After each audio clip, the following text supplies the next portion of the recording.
Make your future 미래 채널 마이앱. 네, 안녕하세요. 홍준원입니다. 자, 지난 시간은 메타버스 시리즈 1으로 해가지고 왜 사람들이 메타버스에 주목해야 한다고 하는지 그 이유 3가지를 정리해서 보여드렸고요. 이번 시간은 정말로 메타버스가 우리가 주목해야 되는 건지, 메타버스가 빵 뜰만한 그런 용어이고 현상인지에 대해서 제가 그간 고민한 생각들 전달 드릴 거고요. 거기에 플러스로 구독자분들께서 댓글을 남겨주셨어요. 의견을. 그런 것들까지 종합해가지고 소개해드리면서 균형을 조금 맞춰볼까 합니다.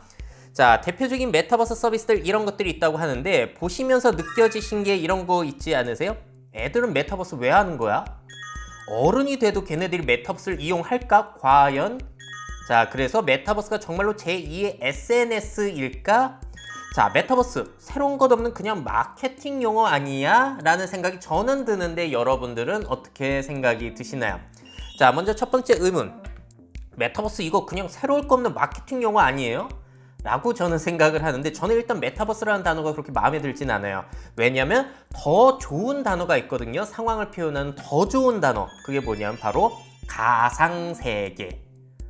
확 와닿잖아요. 어떤 일들이 펼쳐지고 있는지. 우리 디지털 가상세계에서 각가지 생활을 하고 게임도 하고 뭐 친구들과 사교도 하고 그런 게 바로 버추얼 리얼리티 가상세계였는데 생뚱맞게 요즘은 갑자기 메타버스라는 용어를 쓰고 있다는 거예요. 오히려 가상세계라는 게 훨씬 이해가 편한데.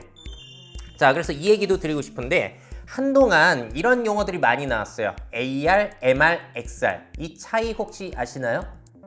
차이가 없습니다.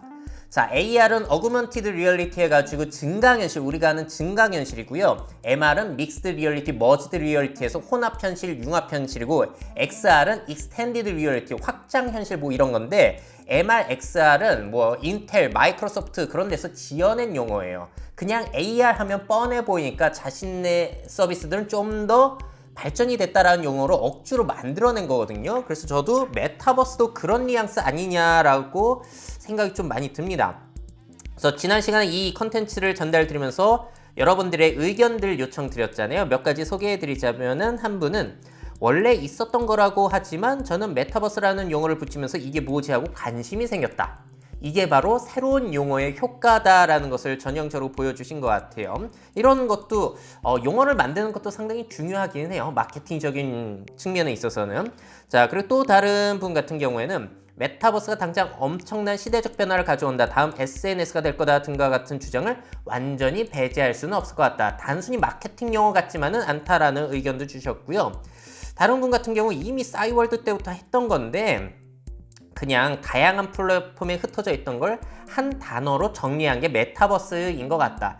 이것도 맞는 말인 것 같긴 한데 가상세계라는 말도 이걸 다 포함할 수 있을 것 같긴 한데 라는 생각이 저는 들더라고요. 그리고 이분 역시도 이전부터 해오던 건데 자본이 여기서 광고를 할 수 있다는 것이 다른 점일 뿐입니다. 메타버스는 그저 뉴스인 척 광고를 하는 것과 같이 게임이 자본에 잠식된 과정일 뿐입니다. 굉장히 비판적인 의견을 주셨는데 이것도 굉장히 일리가 있다라고 느꼈고요.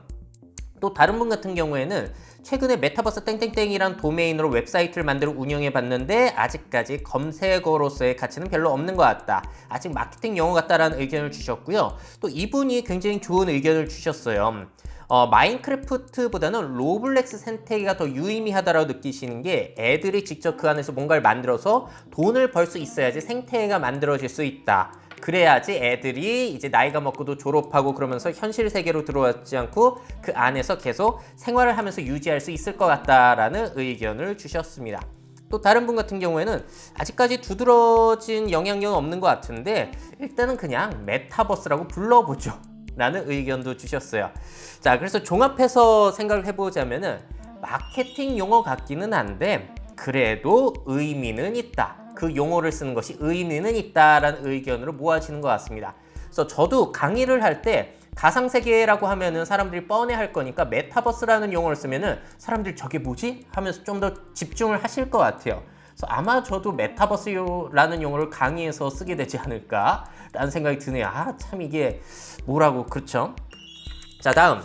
애들은 도대체 메타버스를 왜 하는 걸까? 자, 여기에 대해서 고민을 하고 있었는데요. 일단 메타버스 속의 욕구를 생각해 보자고요. 최근에 제가 행복의 기원이라고 하는 진화 심리학 책을 읽었는데 너무 재밌더라고요. 여러분들 한번 읽어보시고요. 이 책에서 내용은 이런 거예요. 사람이 행복하기 위해서 사는 게 아니라 사실 생존을 위해서 행복을 느끼도록 진화하였다라는 것이 책의 요지인데, 이 책에 나오는 내용 중에 이게 중요한 내용이에요. 인간이란 동물에게 가장 중요한 건 역시나 결국은 생존과 번식이다.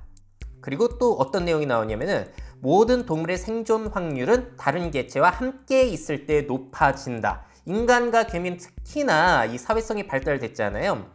그래서 우리가 생존 확률 그리고 번식력을 높이기 위해서는 사회성과 사교가 굉장히 중요한데, 이 욕구를 우리가 SNS라든지 각종 디지털 공간, 가상세계, 메타버스 환경 안에서 해소할 수 있는 길이 열린 것도 사실입니다. 그래서 과거 사람들은 실제 공간에서만 사교를 했다면 지금 우리들 같은 경우에는 이미 이 SNS라는 공간, 밴드, 블로그, 카페 그런 디지털 공간 안에서도 사교를 벌이고 있잖아요. 결국은 현실과 가상의 이중 생활을 하고 있기 때문에 가상세계의 생활도 무시할 수는 없다는 거예요. 전에 인터넷이 없었을 때는 그래서 주변에 있는 가족, 친구, 동료가 굉장히 중요한 인맥이었다면, 지금은 인터넷과 스마트폰 이후에 SNS, 인터넷 공간 안에 나의 취향이 맞는, 나의 관심사에 맞는, 그리고 같은 게임을 하는 이런 친구들이 함께 연결이 되면서 초연결 관계를 맺고 있다라고 주장하는 게 저의 초연결 관계 이론이었죠. 자, 그런데 이러한 세계 속에서 아예 처음부터 태어난 아이들이 있습니다. 그래서 디지털 네이티브라고 부르잖아요. 현재 G세대, Z세대라든지 지금 태어난 아이들 같은 경우에 태어나 보니까 이런 가상세계와 현실세계를 동시에 살아가고 있는 거예요. 자, 이런 아이들 같은 경우에는 어렸을 때부터 이렇게 마인크래프트라든지 로블록스처럼 텍스트보다는 차라리 아바타, 나의 아바타를 꾸며가지고 돌아다니면서 사교도 할 수 있는 소셜 플랫폼이 굉장히 자연스럽게 느껴질 수 있다는 것이죠. 결국엔 사교의 욕구를 도와준다는 거고요. 전에 100분 토론에서 게임을 이 질병으로 처리해야 된다, 이 토론 중에 이런 내용이 있었어요. 게임 안에서 사회성을 기를 수 있는가? 여러분들은 어떻게 생각하시나요? 대도서관님은 기를 수 있다라고 보셨고, 이 학부모 대표 같은 경우에는 기를 수 없다라고 하셨어요. 현실에서나 사회성을 기를 수 있는 것이다. 근데 제가 볼 때는 이 요즘 세대들 같은 경우엔 디지털 세계 안에서도 사교성을 기르는 것 같아요. 특히나 여러분들 혹시 캐릿이라고 하는 요즘 Z세대, 밀레니얼 세대들의 특성, 트렌드를 분석해주는 이런 곳이 있는데요. 밀레니얼은 모르는 Z세대 크루 문화라고 해가지고 자기네들끼리 이제 인터넷 공간 안에서 우리 크루 짜자 해서 예를 들어서 제페토 공간 안에서 같이 돌아다닌다든지 함께 뭔가 영상물을 찍어 올린다든지 이러한 크루를 만드는 문화도 있다라는 거. 결국엔 이들에게는 디지털 세계에서의 사회성도 굉장히 중요하다. 그 공간 안에서의 사교성을 기르는 것도 굉장히 중요하다. 기성세대가 이것을 무시할 수는 없다라고 저는 봅니다. 자, 그리고 이 애들이 왜 이 메타버스 세계에서 시간을 보내느냐? 현실보다 나은 공간이기 때문에.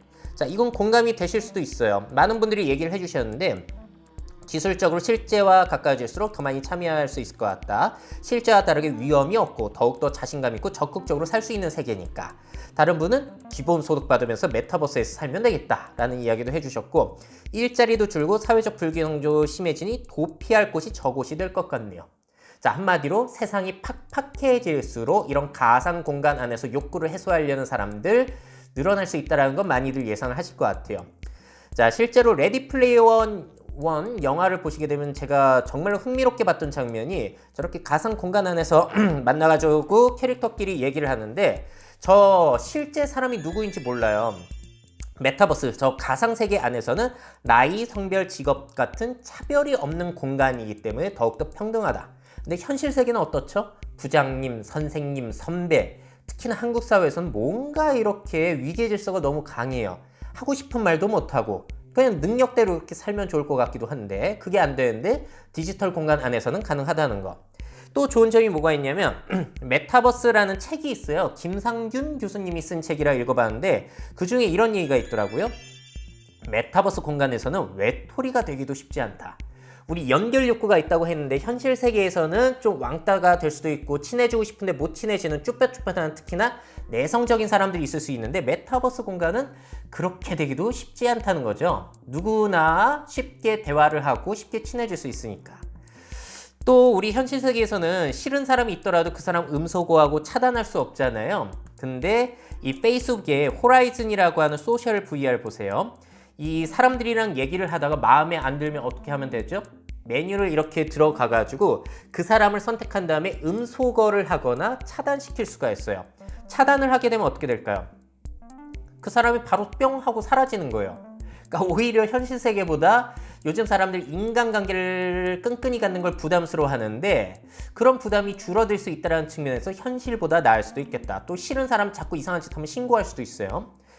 자, 그리고 요즘 시대에 기업들 같은 경우에 제가 제일 신경 써야 된다고 주장하는 게 바로 기대감 소비잖아요. 요즘 기업들 같은 경우 잘 나가는 기업들은 기대감을 판매하고 있다는 거. 어떤 기대감? 업데이트에 대한 기대감이에요. 업데이트. 자, 이런 마인크래프트, 이런 소셜 메타버스 공간 같은 경우에는 업데이트를 통해서 수시로 그 공간 자체가 진화를 해갑니다. 그런 측면에 있어서는 현실 공간보다 나을 수도 있겠죠. 현실은 이거 진화하려면 엄청나게 정치권들끼리 싸우고 지금 야당 여당 싸우고 뭐 난리인데 여긴 좀 나을 수도 있다. 자, 그리고 제일 간단하게는 내가 직접 원하는 세계를 건설할 수도 있다. 그러니까 우리 어릴 적 꿈이 대통령이다 이런 거 하지만 크면서 없잖아요. 지금은 내가 나의 왕국을 직접 만들 수도 있는 거예요. 메타버스 안에서. 그리고 내가 실제로 못 사는 명품 옷들을 아이템 구매할 수도 있고요. 그리고 여러 가지 일탈 행위들, 뭐 GTA인가요? 그 막 차 훔치고 그런 것도 가능하고, 유명인들 블랙핑크를 인터넷 공간 안에서 만난다든지 그런 것들도 가능하다. 그래서 내가 원하는 세계 만들고, 내가 원하는 나를 만들고, 내가 원하는 사람을 만날 수 있는 공간이라는 측면에서 현실보다 나을 수 있다. 자, 근데 우리 이런 메타버스가 없었더라도 어렸을 때부터 이런 욕구를 가상으로 풀고 있었습니다. 그게 바로 소꿉놀이. 이런 것들이 되겠죠. 막 역할극 하면서 뭐 사고 팔고 뭐도 만들고 하잖아요.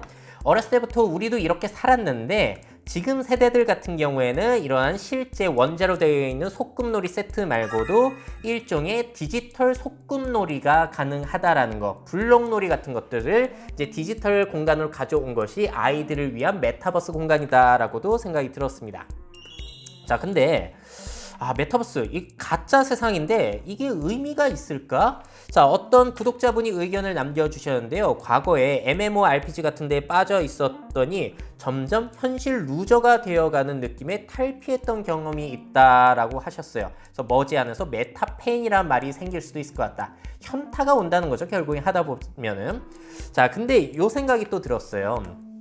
우리가 인간은 참 특이한 게 가짜를 늘 진짜처럼 생각하면서 귀하게 여기는 특성이 있잖아요. 저도 어렸을 때 좋아하는 연예인 브로마이드 같은 거 붙이고 되게 좋아하고 그랬고, 저보다 전 세대들은 이제 연예인들 책받침으로 만들어서 사진 책받침으로 만들어서 간직하고 그랬었는데 결국에는 이런 것들도 다 가짜잖아요.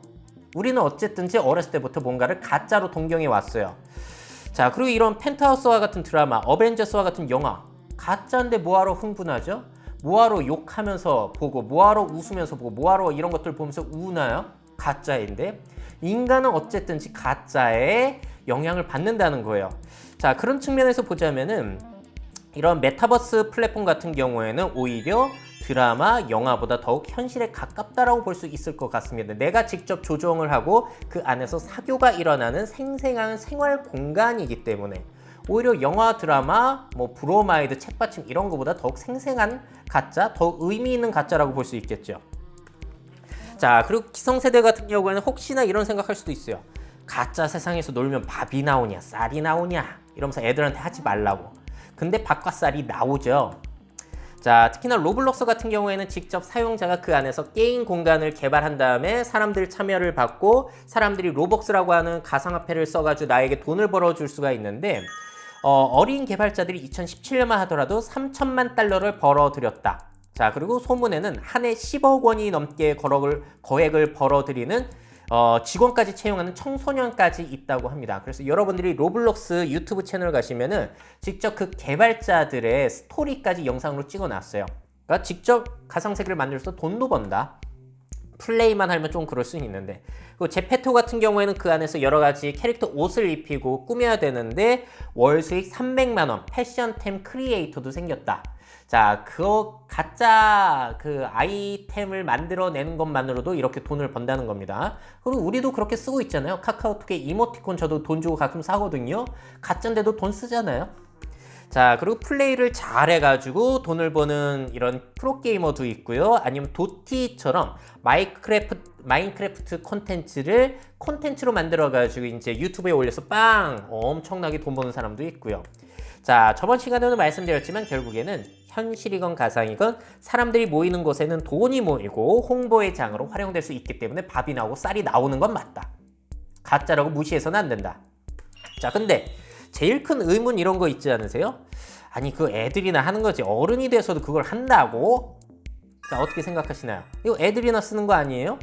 자, 그래서 제가 한번 저번 주에 중학교 온라인 강의가 있었어요. 그래서 애들한테 직접 물어봤습니다. 여러분들 아직 이거 해요? 라고 했더니 동물의 숲은 제외하고, 왜냐면 그건 성인들도 하는 거기 때문에 마인크래프트는 아직까지 하는 친구들이 있는데 대부분 이런 플랫폼 이용 안 한다고 합니다. 중1만 하더라도. 슬슬 이제 현실을 알아가면서 이런 애들이 이용하는 메타버스 플랫폼 이용 안 한다는 거죠. 중1만 하더라도.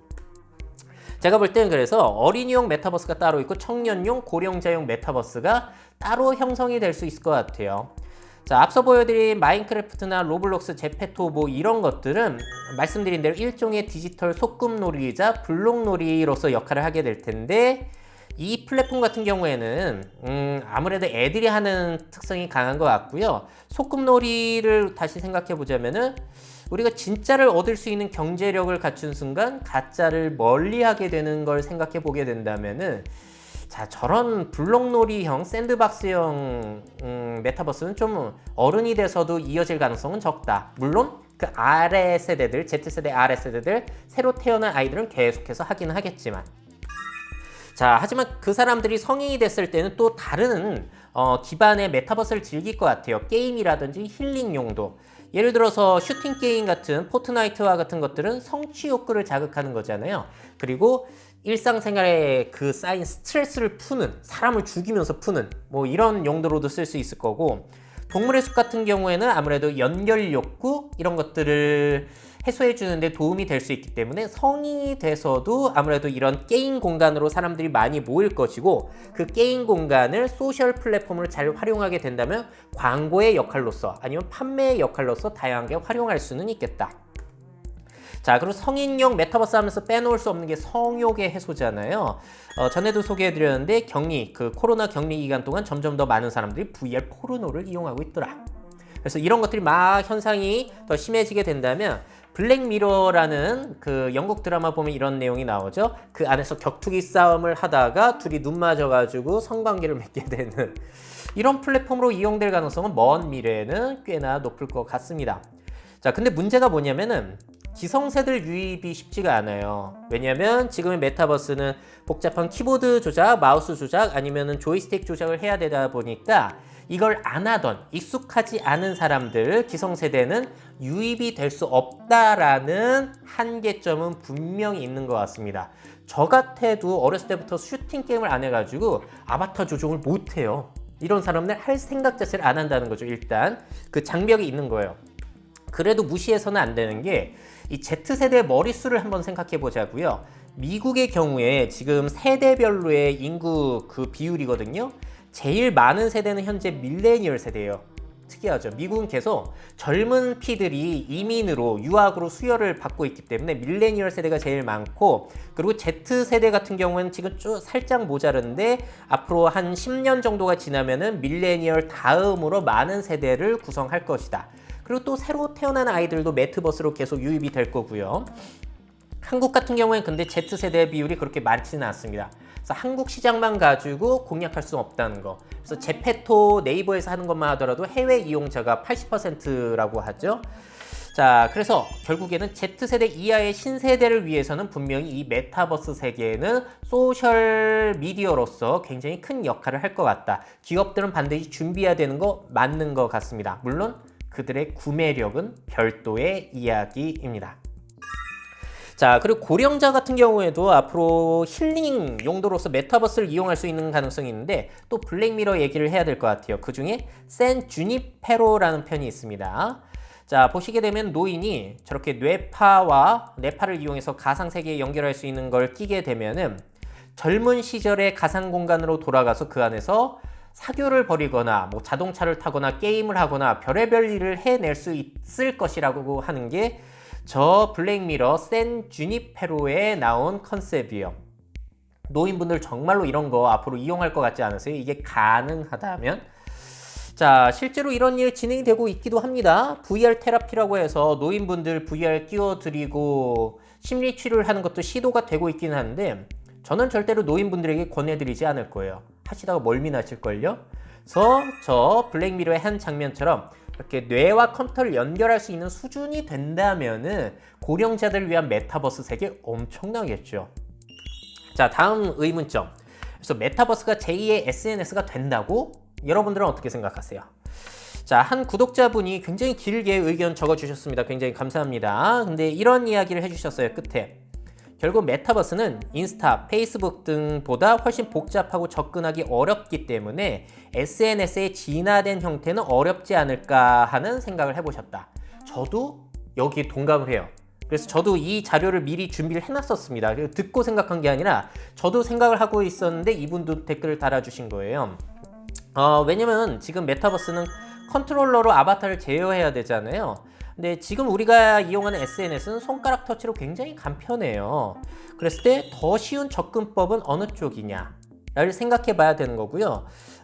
지금 아바타 메타버스 같은 경우에 접속 과정도 복잡하고 사용하기 위해 들어가는 시간과 노력이 굉장히 많습니다. 지금 유행하는 인스타그램 그런 거에 비해서는 인스타그램이야 굉장히 쉽게 쓸 수 있잖아요. 물론 우리 젊은 세대가 익숙해서 쉽다라고 이야기할 수는 있겠지만 그래서 기성세대 유입은 일단 어렵다라는 것이 있고 또 젊은 세대라고 하더라도 일부의 사람들은 복잡해서 안 하겠다라는 사람들도 지금 현재 인스타나 뭐 페이스북보다는 조금 떨어질 수 있다. 자, 그러면 이 생각을 하실 수도 있어요. 아, 그러면은 VR이라는 게 있지 않냐. 그거 끼면은 컨트롤 조정도 쉽고 다 할 수 있을 걸 이라고 생각하실 텐데 물론 그렇게 될 수도 있어요. 영화 레디 플레이어 1에 나온 것처럼 저렇게 VR 글래스를 끼고 VR 수트를 입고 다니면은 뭐 조작을 배울 필요도 없는 거고 현실처럼 그냥 생활을 하면 되는 거니까. 그래서 많은 분들이 VR 글래스 애플에서도 나오고 이런 거 발전하면은 정말로 잘 될 수 있을 것 같다라는 의견을 주셨습니다만 저는 이 생각도 해볼 필요가 있을 것 같아요. VR의 불편은 정말로 극복이 가능할까요? 저는 여기에 대해서 조금 아직까지는 회의적이거든요. 왜냐면 너무 불편해요. 착용하는 것부터 해가지고 일단 이게 눈에 완전히 밀착이 돼야 되고 빈 공간이 없어야 돼요. 그래야지 현실처럼 보이니까. 지금 안경도 불편하다고 라식을 하고 있는 판에 이 큰 헤드셋을 장시간 쓸 수 있는 사람이 몇이나 될까요? 대중화가 좀 어렵다는 거죠. 그리고 이게 장점이자 단점인데 서서 꼭 이용을 해야 돼요. 실제로 몸을 움직이면서 해야 되다 보니까 앉아서 하면은 그 사용에 문제가 생기고 누워서 하게 된다? 사용이 거의 안 됩니다, VR은. 자, 제가 지금 이용하고 있는 장면을 보시게 되면은 저렇게 허리를 웬만하면 꼿꼿이 세우고 있어야 돼요. 자, 이거를 집안에서 장시간 하고 있을 사람이 얼마나 될까요? 자, 이 비유를 들어드릴게요. 예전에 마이너리티 리포트에서 톰 크루즈가 막 컴퓨터를 손으로 착착착착 제어하는 걸 보면서 야, 사람들이 미래에는 저렇게 제어하면 진짜 좋겠다라고 생각을 했지만 이런 기술이 있는데도 사람들 안 써요. 왜죠? 팔 아파요. 아니, 우리에게는 마우스와 키보드라는 훨씬 간편한 수단이 있거든요. 그냥 누워가지고 이렇게 치거나 손만 움직이면 되는데 누가 똑같이 서가지고 이러고 있겠냐는 거죠. 그래서 이게 참 쉽지 않은 이야기다라는 생각이 들어요. 자, 사람들이 어떤 방식을 선호할까요? 자, 키보드를 앉나 아니면 컨트롤러를 저렇게 누워서 아니면 앉아서 이용하는 방식, VR처럼 허리를 세우거나 뭐 기기를 이용해가지고 하는 방식. 저는 VR 꽤 어려움이 많이 남아있다는 거고요. 지금 페이스북이 VR에 제일 투자를 많이 하고 있는데 제일 많이 판매가 되고 있고 페이스북의 이용자가 거의 30억 명이에요. 그러면 VR을 이용해서 야, 이 사람들 가상 공간 안으로 끌어들이면 대박 나겠네 라는 것이 이 마크 주커버그가 오큘러스사를 인수한 배경이 된 생각이었을 텐데 아직까지 실패하고 있잖아요. 페이스북의 소셜 VR 호라이즌 거의 쓰는 사람 없습니다. 자, 그런 걸 보면은 VR이 가지고 있는 문제는 거의 지금까지 해결된 점이 없어요. 이런 상황에서 무슨 메타버스를 그렇게 크게 주목해야 될까? 여기에 대해서 우리가 조금 냉정하게 볼 필요 있다는 거고요. 물론 애플이 어떻게 VR 헤드셋을 낼지는 모르겠습니다. 하지만 너무 기대는 해서도 곤란하죠. 애플에서 출시한 AI 스피커 폭망한 거 아시죠? 그래서 애플이 낸다고 무조건 대박 나는 건 아니라는 거. 그래도 뭐 무시할 수는 없죠. 이 사람들이 저보다 똑똑한 사람들이니까. 어쨌든 그래픽 기술 좋아지고 클라우드 좋아지고 5G로 이제 기기도 가벼워지고 VR 수트까지 나오면 좋아질 수는 있습니다만 제가 볼 땐 이것만으로는 메타버스가 그렇게 폭발적으로 성장하기 힘들고 이게 있어야 돼요. 결국에는 BMI, Brain Machine Interface, BCI라고도 해요. Brain Computer Interface. 뇌와 컴퓨터, 뇌와 기계를 바로 연결할 수 있는 기술이 나온다면 그럼 다른 얘기가 되겠죠. 그래서 그 일을 하고 있는 것이 앨런 머스크의 뉴럴링크, 머릿속에 칩을 심어버리고 있죠. 그래서 최근에 이런 얘기를 했다고 해요. 원숭이가 생각으로 비디오 게임을 한다. 이런 것까지 성공을 했다라고 이야기를 했다고 합니다. 결국 메타버스 성장의 키가 될 기술은 BMI 기술이고 이거 나오기 전에는 사실 저는 잘 모르겠습니다. 성장은 조금씩 하겠지만 자, 이렇게까지 해가지고 메타버스가 진짜 뜰까? 제가 그간 고민했던 내용들 그리고 구독자의 의견들도 쏙쏙 넣어가지고 전달 드렸는데요. 한번 정리를 해볼게요. 제가 볼 때 Z세대 이하의 시장으로서는 G세대 이하의 시장으로서는 분명히 주목해야 되는 거 맞는 것 같습니다. 애들 용도로는 진짜로 주목해야 되는 것 같고요. 근데 30대 이상 기성세대의 유입은 아직까지는 어렵지 않겠냐. 그래서 시장에 폭발적인 성장은 없을 것 같다. 자, 그리고 VR과 AR 대중화의 걸림돌 해결된 것은 아예 없다. 지금까지 거의 없다라고 보셔야 되고 오큘러스 퀘스트 2가 판매가 되고 있지만 그거 사셨어요? 안 사셨잖아요. 저도 안 샀어요. 사서 이걸 도대체 어디다 쓰지? 쓸 데가 없거든요. 게임을 하는 사람들은 좀 다르겠지만 자, 그래서 BMI 기술이 발전한다면 잠재력이 폭발시킬 것 같은데 좀 먼 이야기 같다. 그래서 현재로서는 급성장의 가능성 크게 보고 있지는 않다라는 것이 저의 의견입니다.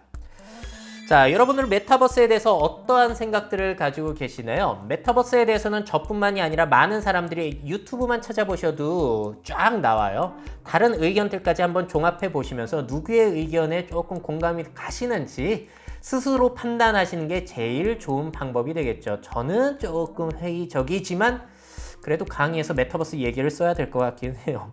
저도 사실 메타버스 뜬다, 주목해야 된다 이러면 조회수도 더 나오고 강연도 더 많이 잡을 텐데 제가 그럴 성격은 아닌 거 아시죠? 미래 채널 보시는 분들은. 자, 오늘 내용은 여기까지입니다. 다음 시간에 또 뵙도록 하죠.